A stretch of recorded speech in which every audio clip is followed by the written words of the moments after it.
Greater Sandton and beyond. Get ready for the Sandton Times Hour with your host, Alexander. Ladies and gentlemen, everyone in between and beyond, welcome to the Sandton Times Hour. It's edition 199. It's week 24 of 2025. I'm Alexander Leitner, and a special welcome to everyone listening for the very first time. If that's you, pull up a chair, make yourself comfortable. It's good to have you here. Of course, we also welcome all our regular listeners in Johannesburg and Pretoria, across South Africa and everywhere else in the world. If you're online or on air, wherever you are, I'm happy to report that all is well in Sandton land. Vincenzo joins me behind the mixing desk one more week. And can you believe it? We're on show at number 199. So which means that next week, it'll be our 200th show of the Sandton Times Hour. That's incredible. That's almost 200 hours of content over the last 5 years, and somewhere between 600 and 800 interviews that we've done.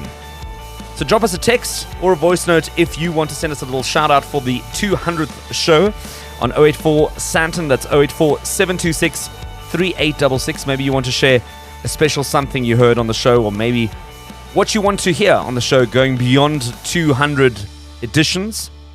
But we're going to have to think of something for next week. 200 episodes, my goodness.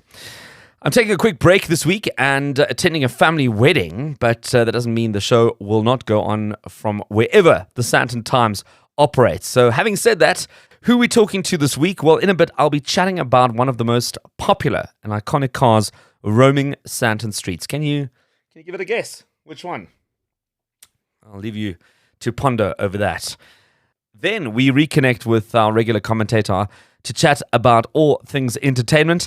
And finally, there's an alert that has gone out when it comes to using ATMs in Sandton, and I'll bring you all the details. This and more is coming up, and I'd also like to hear from you. So if you'd like to get in touch, send through your questions, comments, or feedback, and you can use the email address editor@sandtontimes.co.za. You can connect on social media at Sandton Times and hop onto the website, sandtontimes.co.za. And if you're not part of our podcast community, we'll also be sure to subscribe to that. The Sandton Times Hour on Apple, Spotify, Amazon, AfriPods, Podcast Party, and so many more. And be sure to like, share, and enjoy those on a weekly basis. You're listening to the Sandton Times Hour. So the Mercedes-Benz G-Class has long been the status symbol of choice, turning heads on every corner, hugely popular in Sandton. We spoke about it a couple of weeks ago, and I said, no, we need to delve into this a little bit more. It's a motoring icon, and it's got a high-voltage makeover with the all-new, all-electric G580 with EQ technology. And I'm joined by Executive Director of Mercedes-Benz Cars and Co-CEO of Mercedes-Benz South Africa, Claudius Steinhoff. We'll be diving into how the brand reimagined a legend, what makes the G580 a game changer, and why South Africa, and especially those in Sandton, remain such a passionate home for the G-Class. And Claudius Steinhoff, welcome to the Sandton Times Hour. Thank you very much for having me. It's a pleasure to be here. Claudius, let's get into the G-Class. It's been a status symbol for a long time, but especially in places like Sandton. I mean, you can go on any given day through the streets of Sandton and there is somebody driving a G-Class. Why do you think that is? I think it's because the G-Class attracts both the heart and the mind. Maybe starting with the heart. I mean, the G-Class is out there since 1979, and it's that icon that many generations started to love. It's also that craftsmanship that you see in the interior when you just feel it, and it's the very unique design of the car that just excites your heart again and again. And it's obviously also the sound. Not only the sound of the engine, but my personal highlight of the G-Class is the sound of the doors when you close them. So all of this is just something very, very emotional that many customers in South Africa and specifically in Sandton love. But it also attracts the mind. I mean, when you just look at the technology that is in the car, it's arguably the best off-road vehicle you can buy, but it also offers great comfort on the road. And now with the widest powertrain portfolio ever, it gives you just the perfect G-Class for every need. And it comes with the latest driving technology, the latest safety systems, and the latest infotainment systems. So therefore, it's just an amazing car to drive and a true dream car for many. It's always hard for car manufacturers to talk about numbers when it comes to cars and models, but can you give us a sense of how popular the G-Class model is in South Africa? Actually, I arrived in South Africa in September last year. So I was in South Africa when we launched the all-new model end of last year. And that was something for me quite remarkable to watch. When we launched it and we opened the order books, the cars were booked not within days or hours, but within minutes. And this is just to give you a feeling how popular that car is. Whenever we are getting a batch to the country, it's basically sold out immediately. Customers are speccing their cars as per the individual tastes and needs. And it's just always very, very exciting. And the car has a huge popularity in South Africa. And I mean, we're talking about a car here that's in the region of 4.5 million rand. Yes, correct. Wow. Now, how do you balance that demand for a car like this and that exclusivity, but also giving your customers what they want? Because, I mean, much like a Hermes Birkin bag, at some point somebody says, listen, I really want this bag, but if I have to wait 12 or 24 months for this bag, I might lose interest or go to Gucci or Louis Vuitton and get something else. How do you get that right with the G-Class? I mean, the G-Class is really a car where most of the customers say, look, I don't want to have any G-Class. I want to have my G-Class. I want to spec it in a way that it exactly reflects what my taste is. So most of our G-Classes are ordered based on the individual needs of the customer. And there we have our beautiful manufacture program where you can even more now possibilities to individualize your model in the exterior and the interior. And this is what happens very often. And then customers are also willing to wait for that car, which is a true dream car. And therefore, customers are willing to wait sometimes 6, sometimes 9, sometimes even 12 months.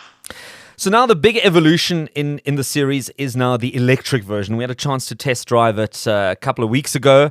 I mean, I was converted. I'd never driven a G-Class to that point. I couldn't understand the fascination with this car at one point. I mean, I was like, it looks odd. It's got a very unique look.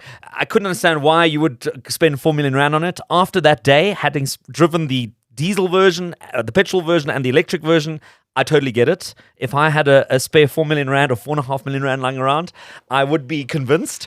But how have you kept that legacy of the G-Class? You were talking about the sound, you were talking about sort of the experience. How's that translated into the electric version? Whenever we start talking about the development of a new version of the G-Class, the task is very clear. Whatever we do, it has to be a G-Class, first of all. And this was also the task given to our engineers when we developed the electric version of the G-Class. The electric version of the G-Class, first of all, needs to be a G-Class, and it needs to be as capable as any other G-Class. And this is true both on-road and off-road. And therefore, the electric version of the G-Class is a G-Class without any compromise. And to be precise, it's probably even the best version of the G-Class we have ever made when it comes to off-road capabilities. And you know that we have the famous Schöckel in Graz in Austria, where the G-Class is produced. This is the ultimate test for any G-Class. You have to get up that mountain easily. And the G-Class electric delivers again and again. And everyone is just super amazed at driving in that car, especially in off-road territory. I mean, there's a lot of interesting features we're going to chat about, but I must say the acceleration on that car is truly amazing as electric vehicles just deliver that performance. What's the feedback been like from your hardened G-Class customers? I mean, those who know the good old G-Class to date, how have they felt about this evolution? Oh, I must tell you, this is always my favorite moment. I'm currently trying to join as many G-Class driving events as possible because I exactly know what happens. And to be honest, these die-hard G-Class fans, they enter the car with a healthy amount of skepticism. They are just like, okay, this is maybe not what I'm expecting. I like my diesel G-Class or the V8 G-Class. So they are a little bit skeptical when it comes to the electric version. And then they drive and they go off-road and they come back and they have that amazing smile on their face, which always makes my day, because they say it's unbelievable how capable that car is. It's unbelievable how comfortable it is to drive that car. And it's unbelievable how easy it just feels when you drive the car in the most difficult territory. And they are fully convinced after a test drive.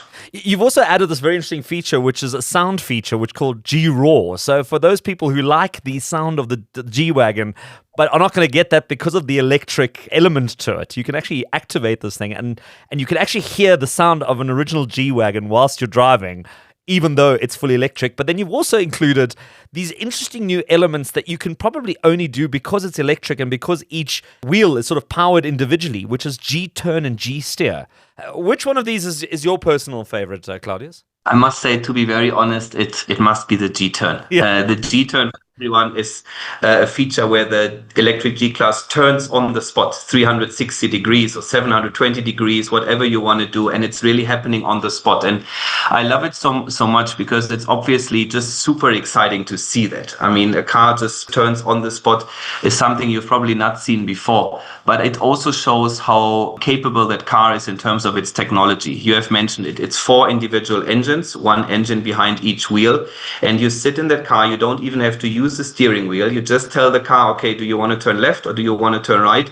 And the car is doing the rest. And it shows how capable that car is from a technological point of view. So the G-turn must be my favorite feature.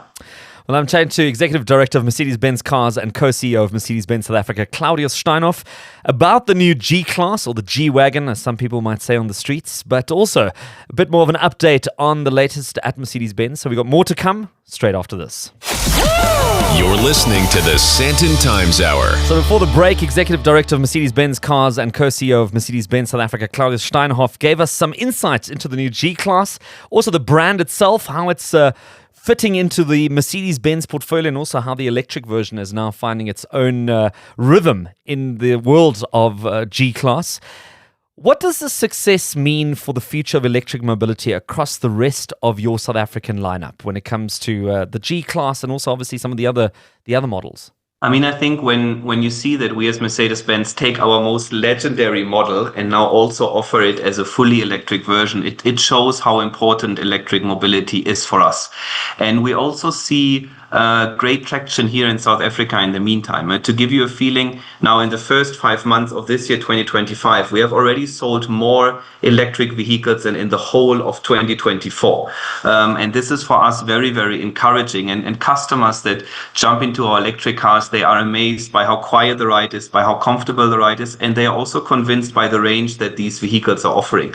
Our models are offering ranges of more than 500 kilometers, and together with Chargify, we are currently also busy setting up more than 120 chargers across South Africa to provide that peace of mind that if you buy an electric car, you can go from A to B easily and you will enjoy it. So electric vehicles are a very, very important pillar of our strategy, but this is also combined with highly efficient and powerful petrol engines as well as diesel engines. And here also the G-Class is a great example because we offer it now with the widest powertrain portfolio ever, fully electric, with the V8 engine as the 63 AMG and the diesel engine as the 450D. And all of these engines are electrified. Also, the petrol and the diesel engine come with 48 volt mild hybrid technology, which is also great because it makes the car even more powerful, yet also very efficient at the same time. Well, we're in interesting times. I mean, shifting global automotive landscape is undeniable how things are evolving. What are your top priorities for Mercedes-Benz in the next 12 months as you look at kind of how things are going economically, politically, across the country, but also across the world? I mean, you're certainly right that we live in turbulent times at the moment. But then for us, if I can simplify it, it's all about love. We want to create love, and we want to make sure that many customers just fall in love with us as a brand Mercedes-Benz. And here I'm talking about new love, people that have never bought a Mercedes-Benz before, that they are getting excited about what we are offering. But it's also about sustaining love. We have an amazing group of very, very loyal customers in South Africa, and we want to make sure they fall in love again and again with our products and services. And it's also about falling in love again. Customers that maybe have left the brand over the last few years and are now interested in coming back. And with this idea and this goal of making people fall in love with our brand, we are working very hard on the best product offering for South Africa, with the right products being perfectly positioned for South Africa, but also offering great services, offering peace of mind, like what we, for example, have done now with our all-new 7 years or 140,000 kilometer premium drive exclusive care, where you have full peace of mind for a period of 7 years. And we will do more and more, and there are more exciting things in the making to really make sure as many customers as possible fall in love with our brand Mercedes-Benz. kind of reminds me of a lecturer I had at Gibbs once who was talking about not just selling the hardware, but also selling the heartware when it comes to brands and getting people to buy into that. Tell me a little bit more about Mercedes-Benz and also the importance of South Africa in the greater Mercedes-Benz portfolio. How important is this market to the brand globally, and what are some of the unique contributions that the brand brings to the international footprint from a South African perspective? South Africa is extremely important for us. And maybe I just give you 3 dates actually to underline this. The first one is 1886. This is when Carl Benz invented the automobile. And it's also the year when Johannesburg was born. So already our journey started at the same time, talking about Sandton, talking about Johannesburg. But then the second date would be 1958. This is when our plant in East London was founded. We are obviously also here producing the C-Class for the global markets out of East London now for many, many years. And also the third year then would be 2017. This is when we launched our very customer-centric agency model as a business model here in South Africa as the first market worldwide. And now we have rolled it out to many other markets across different continents. And it just shows, first of all, that South Africa is extremely important for us as a market, but also, second of all, as a hub for innovations, for trying out new things, for pushing boundaries, and then exporting it also to the global markets, be it cars like our beautiful C-Class, or also services, business models, and just ideas. And that is how we see us here as Mercedes-Benz South Africa, creating the best Mercedes moments, how we call it, for our customers here, but also inspiring colleagues in other markets across the world. And then I want to add one additional date, which might be totally cliche, but I remember that I think our first democratic president, Nelson Mandela, drove a Mercedes-Benz. I think that was built here in South Africa. Correct. This was built in East London by all the people for Nelson Mandela. And I mean, we couldn't be more proud than having delivered that car. And this is definitely a car that is very, very close to our hearts. And we always have the big pictures and visuals and videos. And whenever I watch it, I get goosebumps. So yes, that was definitely a proud moment for us. Piece of history, and I think it's standing at the Apartheid Museum here in Johannesburg. I think if you want to go see it, you must go check it out. It's very interesting to kind of see up and close. You mentioned you are in South Africa and at the helm here since September last year, so you've kind of just eased into this market after probably thundering with the G-Class. What are some of the leadership lessons that are guiding your journey now at the helm of Mercedes-Benz South Africa? Thank you very much for that question. And maybe I start with the purpose we are having. We want to create Mercedes moments for our customers. And if you want to do this, and if you want to provide really the best service, the best care for customers, you cannot do it alone. You can only do it with great colleagues here at Mercedes-Benz South Africa, but obviously also with our very professional and motivated dealer network across the country.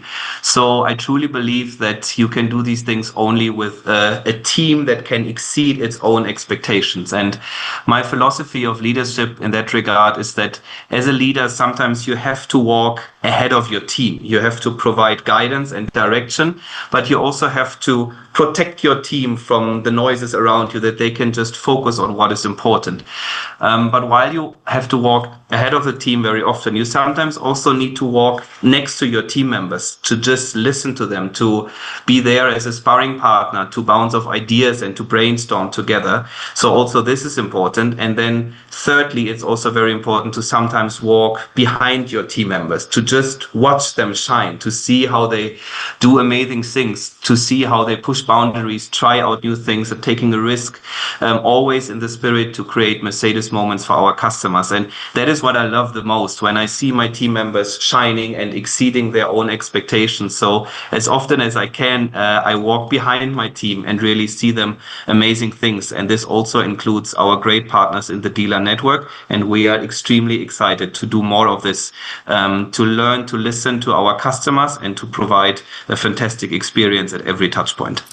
We've got a few more seconds left. I mean, it's going to be hard to beat the launch of the G-Class, but is there anything else that's exciting this year that you can reveal that's going to be coming out of Mercedes-Benz before the end of 2025?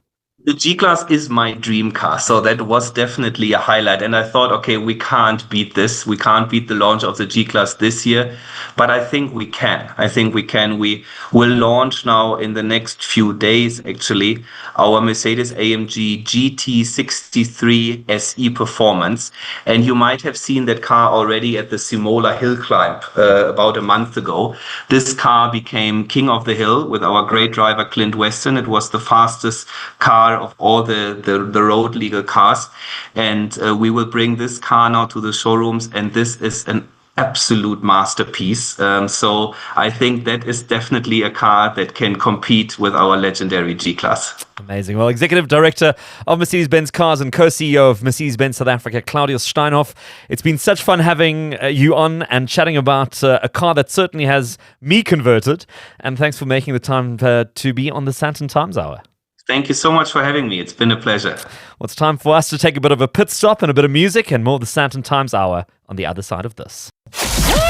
You're listening to the Sandton Times Hour. And taking you into the second half of the Sandton Times Hour, my name is Alexander Leipner, and so often you listen to the show and you hear something and you say, oh, that sounds really interesting, but now I can't remember what it was, who they spoke to, where do I get more information? Well, just hop onto sandtontimes.co.za.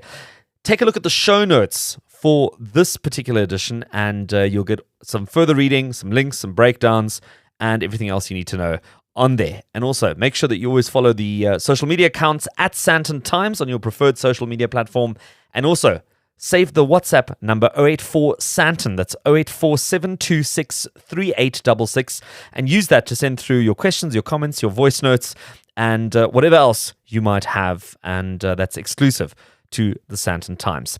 As we always do every week, it's time to chat all things entertainment with our regular commentator, Tat Wolfen. And before I welcome Tat, let me just remind you that his reviews, movies, theatre, and everything else entertainment are up on the Sandton Times on a regular basis every single week. So if we don't get a chance to chat about it on the show, it's going to be up on the website, and you can check in regularly and take a look there. But Tat, good to have you back on the show.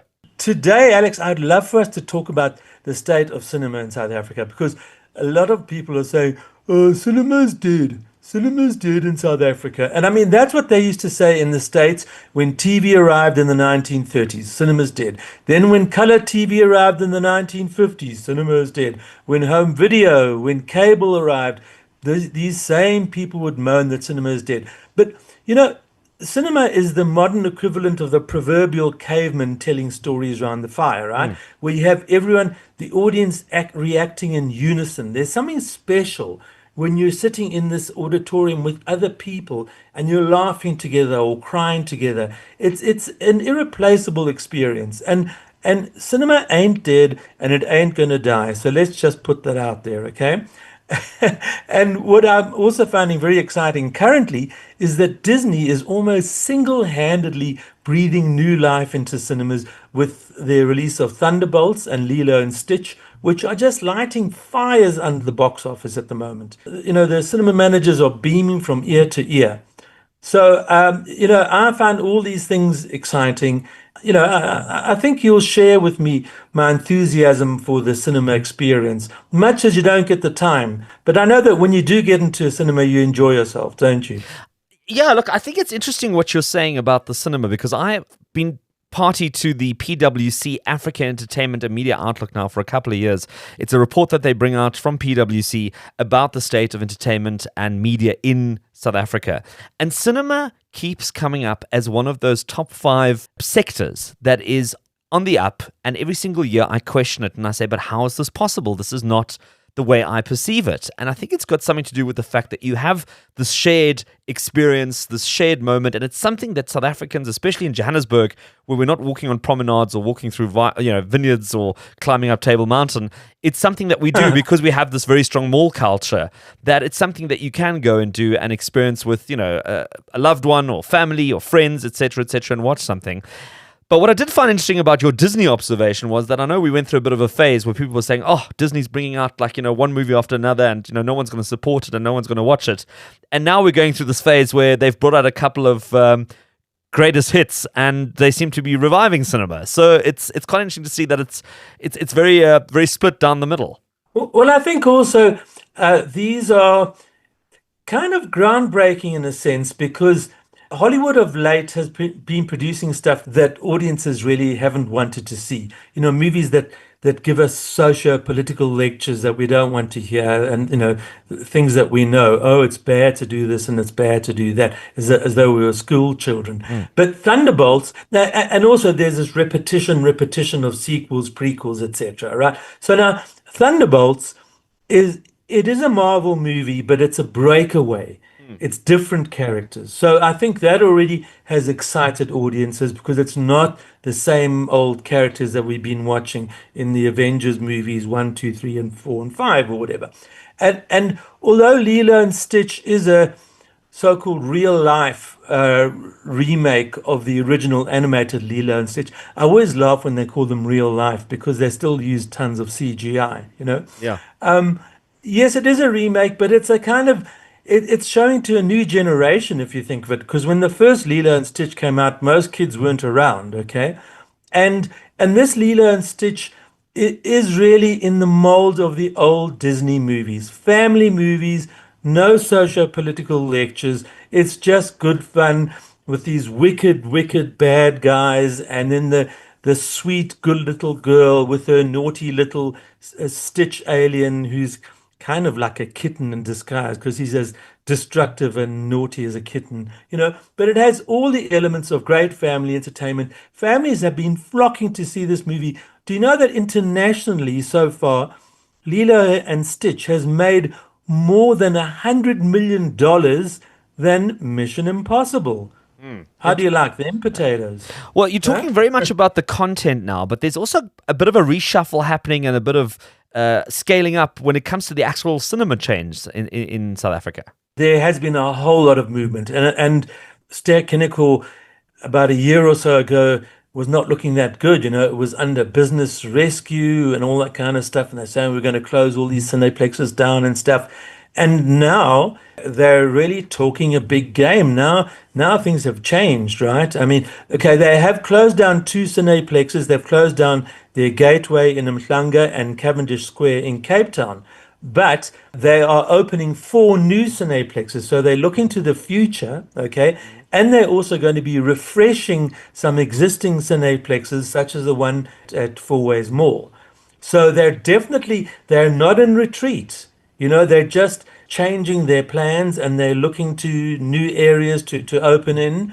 And conversely, New Metro is taking over Gateway in Mhlanga, so that's just not going to be a dead space, right? And they've also taken over Ster-Kinekor Cinemas at Bedford Square.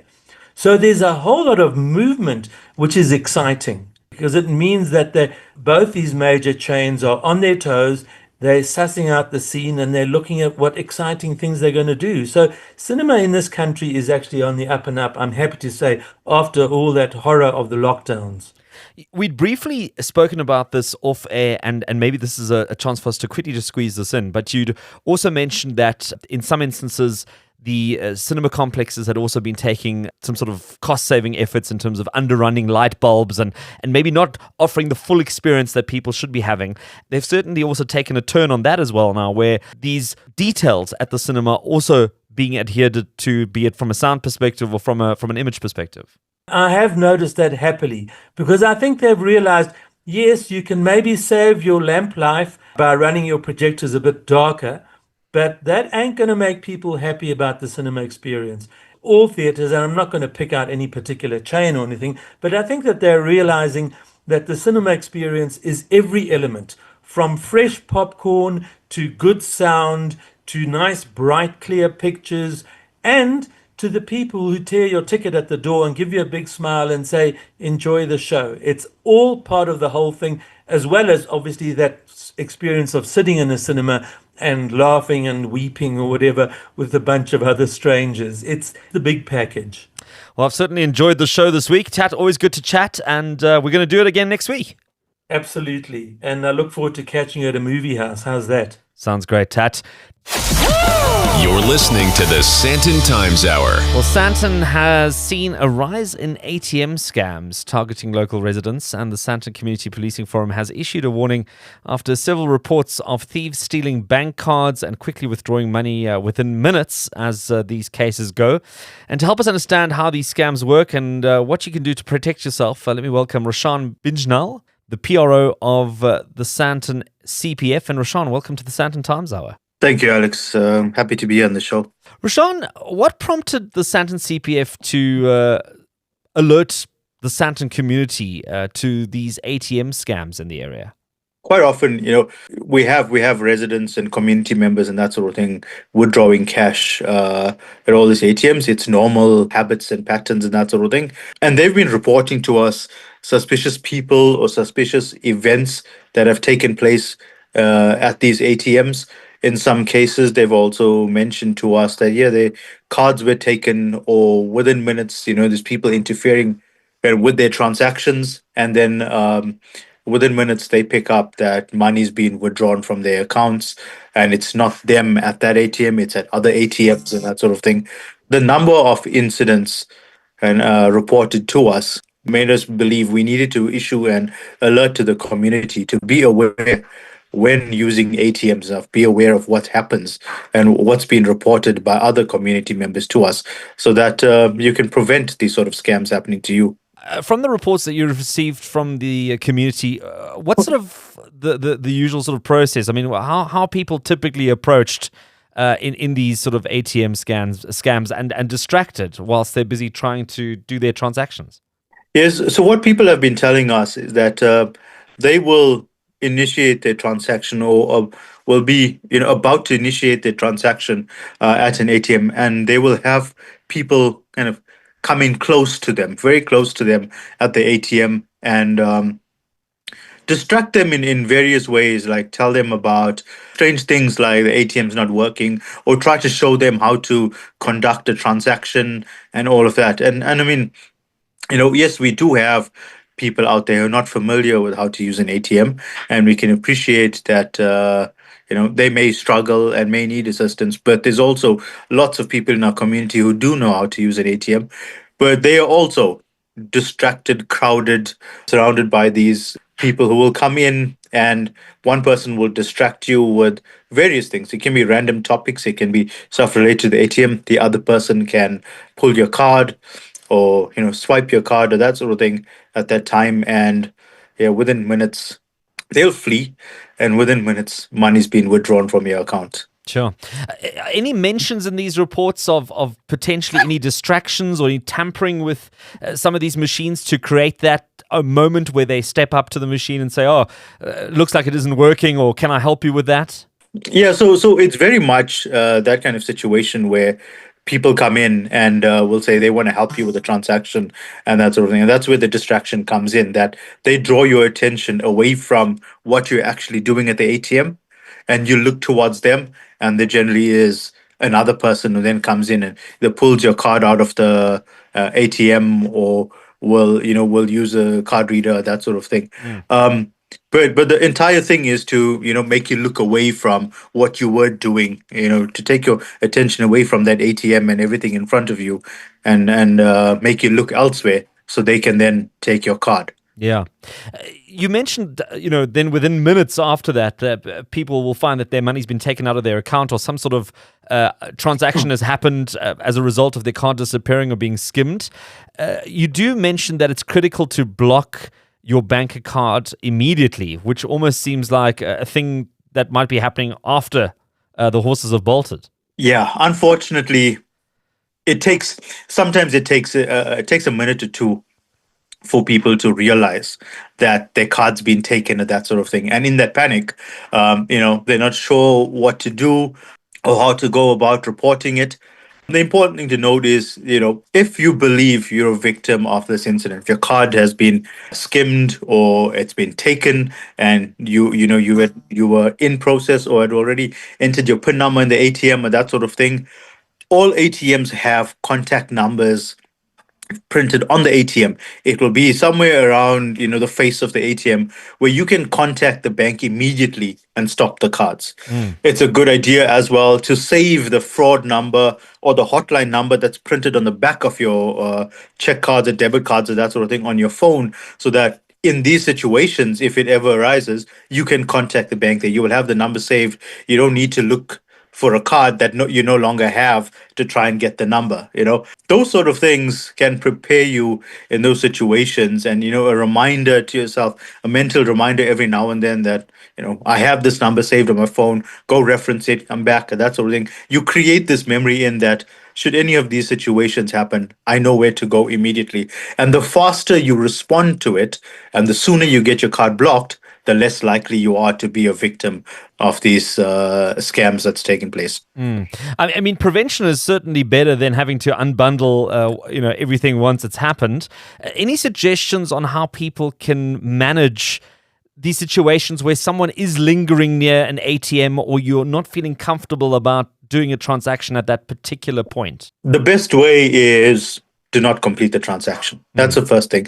If you're in process and you feel that people are lingering and it's suspicious and that sort of thing, rather cancel the transaction, take your card out, leave the area, go away, report it to any security who may be nearby. If you're at a fuel station or a shopping center, that sort of thing, there will be security or attendants or someone around there.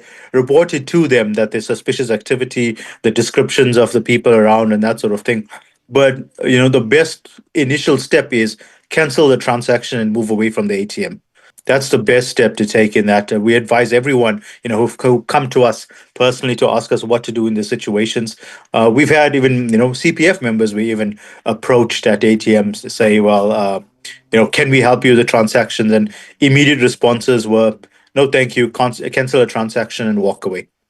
Well, I think that is some of the best advice you can get, and a very interesting conversation. And also, once again, just bringing it to the community's attention, some public awareness and also some vigilance when it comes to using ATMs. Sometimes we get so stuck in our rhythm and in our processes that we get caught off guard, and you end up finding yourself in a situation like this. And the PRO of the Sandton CPF, Roshan Byjnal, thank you so much for making the time to be on the Sandton Times Hour. No problem. Thanks so much, Alex. And that wraps up another Sandton Times Hour for another week. And feel free to send through your questions or comments on one of the many channels, editor@sandtontimes.co.za. If you want to use email, on social media, you can connect at Sandton Times. Website, www.sandtontimes.co.za. And of course, WhatsApp, 084 Sandton. That's 084 726 3866 for all your voice notes and text messages. As always, make sure you subscribe to the podcast too, and stay up to date every single week on Apple, Amazon, Spotify, and other leading digital audio platforms, and join the growing community online. Thank you to all our guests who made the time to be on the show this week, as well as the team behind the scenes who pull it together and make us sound good. It's hugely appreciated. And of course, a very special thank you to you for listening, and God willing, we'll do it all again next week.